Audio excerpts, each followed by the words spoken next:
ঢালিউড ইন্ডাস্ট্রির সুপারস্টার আরিফিন শুভ গত বছর জানুয়ারিতে মাকে হারিয়েছেন। মাকে ঘিরেই ছিল তার সবকিছু। মাকে নিয়ে প্রায় ছবি ও ভিডিও ফেসবুকে পোস্ট করতেন তিনি। সেই ধারাবাহিকতায় আবারও মাকে নিয়ে সামাজিক মাধ্যম ফেসবুকে একটি পোস্ট দিলেন শুভ।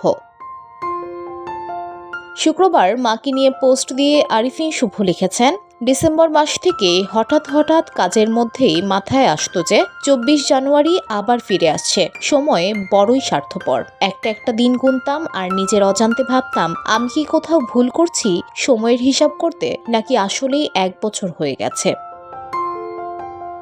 শুভ আরও লিখেছেন, লাখো কোটি শব্দ লিখিয়েও এই জীবনে কোনোদিন আমি বোঝাতে পারবো না আমার জন্য তুমি কি ছিলে এবং আছো। তিনি বলেন, জীবন চলে যাচ্ছে মা, কিন্তু একটা বিশাল শূন্যতা নিয়ে। এই অভিনেতা বলেন, গত ৩৬৫ দিন ধরে প্রত্যেকটা মুহূর্ত শুধু একটাই প্রশ্ন করেছি নিজেকে, সত্যিই তুমি নেই মা, নাকি আমি কোথাও ভুল করছি? এটা কোনো দুঃস্বপ্ন নয় তো? রব্বির হামহুমা কামা রব্বানি সগীরা।